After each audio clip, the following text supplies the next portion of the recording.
Hello, welcome to my channel. My name is Jani and this is a cross stitch channel where we talk about cross stitch and materials and fabrics and floss and designs, and sometimes I make plans. We love to make plans but I rarely follow my plans. So yeah, if you are new to my channel, welcome. Hope you have a great time. I am a Mexican stitcher and I love cross stitch, and I love to talk about this and to invite my viewers to enjoy also this cross stitch adventure. So yeah, welcome. And if you are already a friend, a subscriber, welcome again. I'm so glad that you are here. And yeah, let's start it. This video is going to be a quick one, I guess. It's only a report of my weekly stitching progress, a new project, and new adventures without even planning this project. So yeah. um, I have been working in some whips. Whips, if you are not familiar with the concept, it's a work in progress. Usually we stitchers have a lot of whips. We like to start new things, and it's kind of different. Some stitchers like to have many whips. I am one of those stitchers. I love to have many whips, and I like to work in different projects, according to how I feel, or the inspiration that I get. So yeah, that's my method of work. I love to have all these whips. I have a full trunk of whips and I love to keep all my materials, the fabric, the graphic, the flosses, together. And when the inspiration or the desire hits me, I stitch on one of those. But then also I like to start new things. So yeah, it's funny how many stitchers and I guess crafters in general talk about two different hobbies. One is to stitch, in our case, and the other one is to collect. So we can collect fabrics or flosses or patterns or whips. And the idea is to have fun. So yeah, don't I guess the point is that you don't have to feel bad if you have a lot of whips, and also if you like to stitch one project at a time, and you like to finish this project and then start a new one. And it's also a great way to progress in your stitching journey. So yeah, we as humans are different in the things that we stitch, or the methods that we use, or the process that we have. So yeah, don't feel bad about it, because sometimes we like to start new things, or or see another stitchers who are with all those projects at the same times, and we feel the need to be like them. And it's funny because usually I talk about this. I stitch in hand and with the sewing method. I don't use a hoop or a frame. And at the beginning, I try so hard to use these frames or these hoops or Q-snaps, and I have all of those, but I didn't feel quite comfortable. So, but because I saw on the social media, in the Instagram, or internet in general, that many stitchers use those frames or hoops. I feel that pressure to be like them. But no, you can stitch the way you like to stitch, using different methods, or even adapting different things from different stitchers and creating your own method and your own process, and feel finding this way to stitch that feel comfortable to you. So yeah, it's it's a way, it's a journey, but the idea is to have fun, to enjoy what you are doing. There is no such a thing as cross stitch police. You know, the idea is to have fun with your hobby. So I don't know what I was talking about this, but I think it's important to remember that this kind of things. And yeah, I have been working on some whips, um, but suddenly I feel the need to start a new project. So let me go slowly. This is a little sampler. I will insert the picture of the project, and I am using this lovely linen. It's not 100% linen, it's a fabric that we got it here locally, you know, in a fabric store, not precisely for cross stitch, but if I can, you know, count the threads of the fabric, I can stitch on it. So I like to try different fabrics that I can find here, and they are cheaper and accessible to me. So yeah, I start this beautiful project. I also hand dye this fabric. So yeah, I love it. And it's really interesting when you know, hand dye a fabric. Also a quick note. Every time we show hand dye fabric, it looks different, you know, in real life and in the video. So yeah. Every time I hand dye fabric, usually you end with two size or two colors in the fabric, you know, like the one side A and side B, and sometimes one of the size is darker or different. So yeah, you can choose. It's something interesting about dyeing your own fabric, because you play with the dyes and the forms of the fabric, and you can end with two tones in your fabric.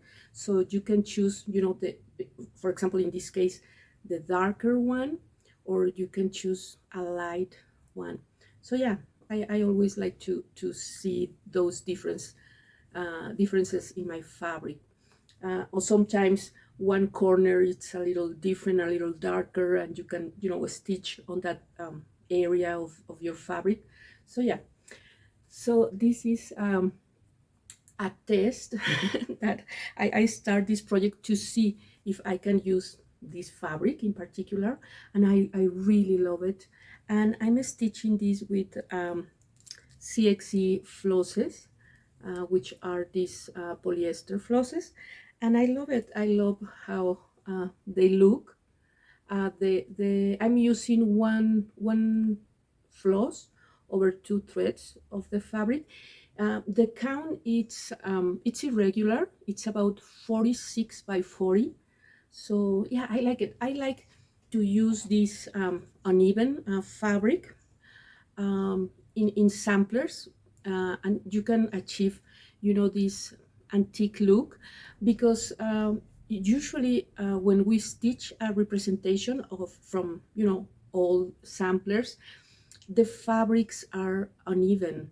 So perhaps when you see an you know, an old sampler, the shape could be rectangular or square, but once you start stitching in a linen or an even weave, the shape change, because sometimes the original stitchers, you know, the girls who stitch these pieces use uneven fabrics. So it's also an interesting thing that you can, you know, sometimes change.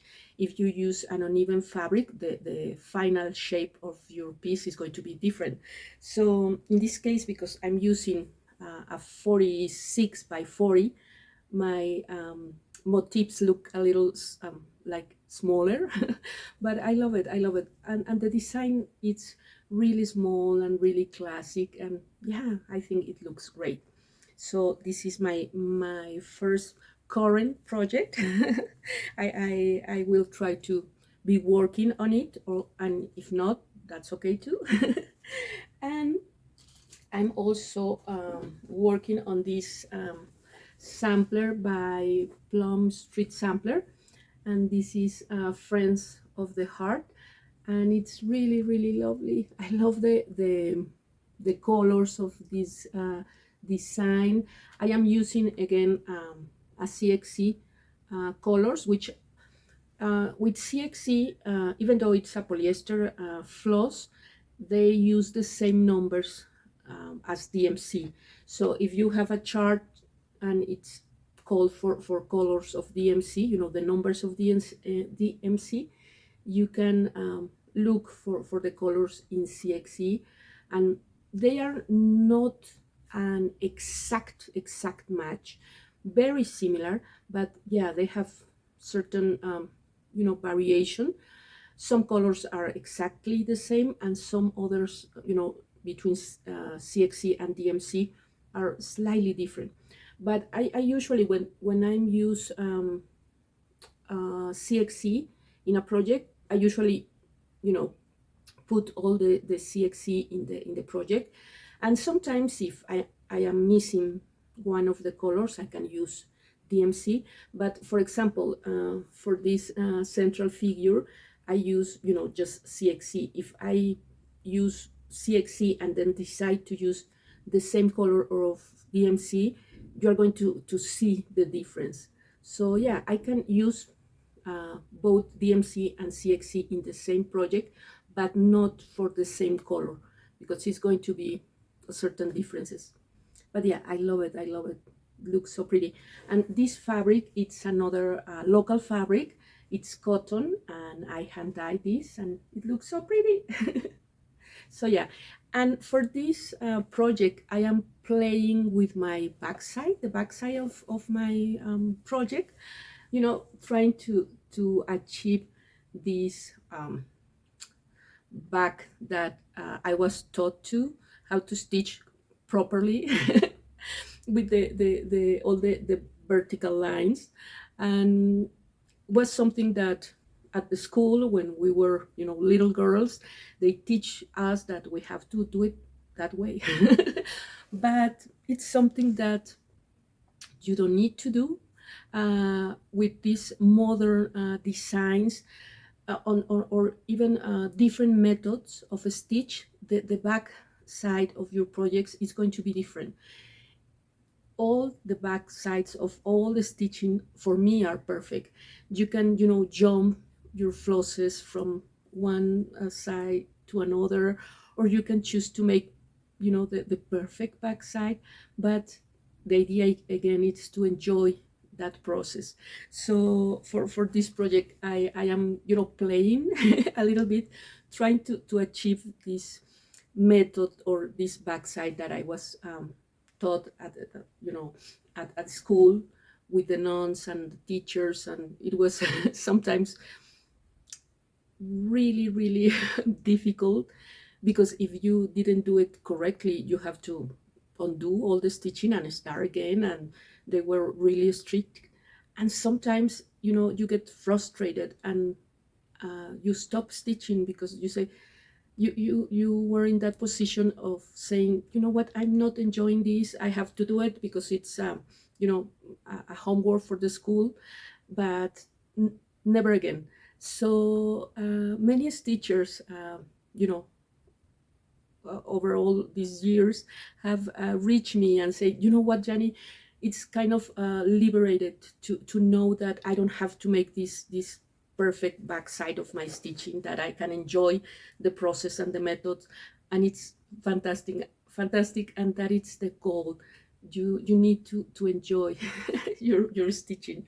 So yeah, I'm going to see how I you know, how long I will continue with this backside, but it's okay if I start jumping from side to side, because it's my stitching, and I do it to enjoy this hobby. So yeah, this is Friends of the Heart. And These are the flosses that I'm using. The colors are lovely. Look at this, so pretty. And again, these are CXC, and I use a lot of these materials because it's cheap for me. It's not always easy to have access to all these silk flosses or really fancy linens or hand dye fabrics. So we try to find other options and dye our fabrics and make our hobby sustainable. So yeah, that's great too. Okay, so as I was saying, I start something new. I decided that I just finished this lovely Mirabilia, the Tree of Hope, and I start working on my samplers and having fun. But I feel that need to start a Mirabilia. So I have many whips and I have a few kits, with all the materials and the fabrics and the flosses, and but I decided to start from scratch a new one, and it's Blossom Goddess, and I have loved this design as many of Nora's designs, but for one thing or another, I haven't started that. So I decided today is the day. This was 2 days ago or 3 days ago, and I decided to start this because I feel inspired. But her beautiful face, that's something that um, I always start with the faces of my mirrors. It's something that immediately I feel attracted to, and for this design in particular, I love the face, but her eyes were like closed, and it had a lot of space. So I decided, you know what, I can open her eyes and make a personalization of this design. And it's something that I also enjoy doing, changing my colors, changing the fabric, the background of my designs. In the case of Mirabilias, I love to change the skin color or the hair to make it more Latin American, characters, and because representation matters, and it's something that I feel really strong about it, and I love to do it. And I have a conversation with Nora a few months ago, how she felt about you know. Us as teachers making these conversions, and she was telling me, you know what, Jenny, I love how you personalize projects, and how many teachers make these projects their own, changing the colors of the skin of the dresses. I make Princess Eliana, like a Katrina, a Mexican Katrina. So yeah, I love to make this personalization.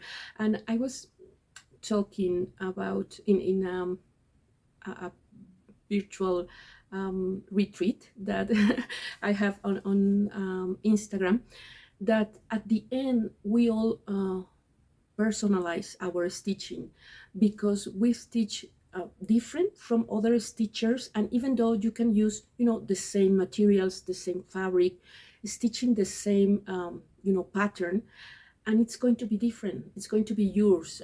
You are going to make perhaps a little mistake here and there, or the tension of your floss is different, the method of your stitching is different. So at the end, even though you stitch the same project with the same materials, it's a personalization. So if we are already making a personalization, why not go further and change colors if you like, it's not something that you have to do, but if you like that option, you can change the colors, you can change the hair, you can change the face, the skin color, and having fun and enjoying the project. So I was really inspiring by one of a Mexican actress, Maria Felix. So I was, with that image in mind and with this new mirror, and I decided to make that personalization, changing the color of her hair, and also changing her face. So I decided to start Blossom Goddess and making her, with darker skin, darker hair, and also with the face inspiring, with the inspiration of Maria Felix. So I don't know if you can see her. I open her eyes. I work a little with the eyebrows and the shape of her mouth, and also the back stitching for her neck and chin a little bit. So yeah, this is my Maria Bonita. Um, it was Maria Feliz was known as La Doña or Maria Bonita.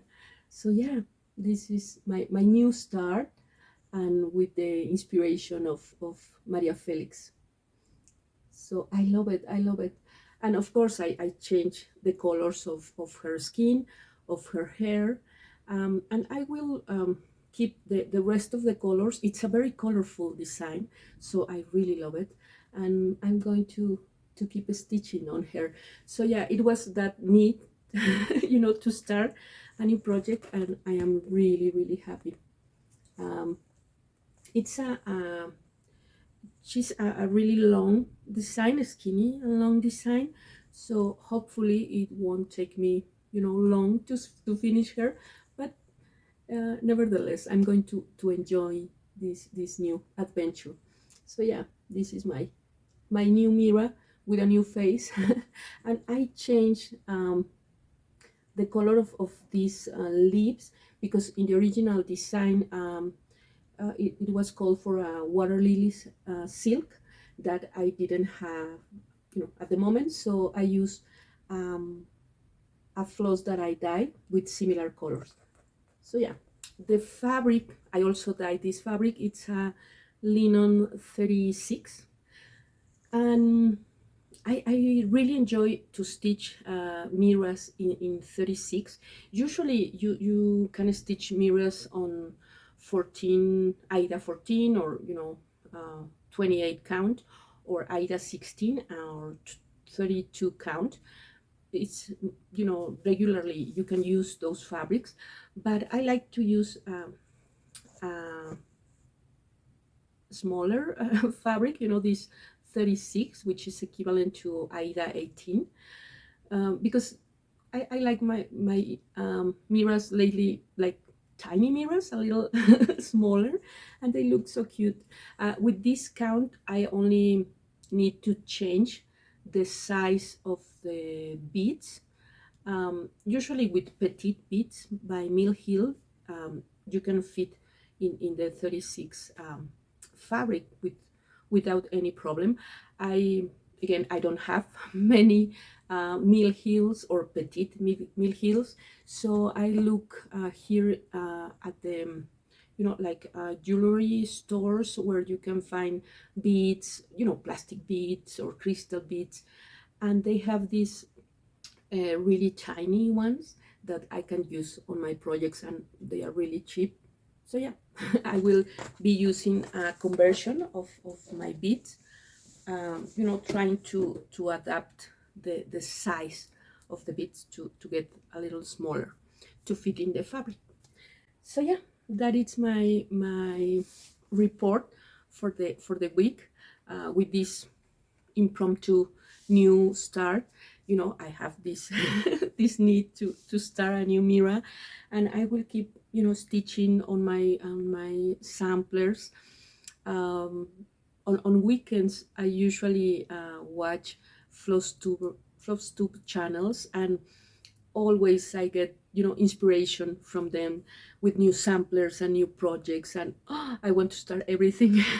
Or even worse, I see some projects that I have on my stash as kits, or as whips, and I need to get back to those projects. So yeah, that's the life of a teacher. A teacher. So yeah, and finally, I want to make an invitation to all of you. I am organizing again a Mexican retreat. This is going to be the third one. Yeah, it's going to be here in my city, in Morelia. It's going to take place on November. If you are interested in participate, you can send me an email.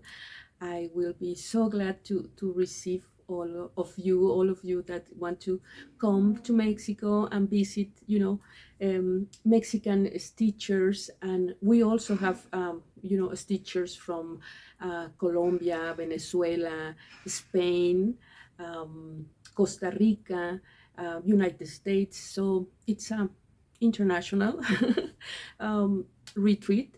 But yeah, if you want to have information about this event, please send me an email and I will send you the information, the general information. So yeah, thank you so much for being here with me. Take care of your family, take care of yourself, have a great week, and I will see you in my next video. Bye bye.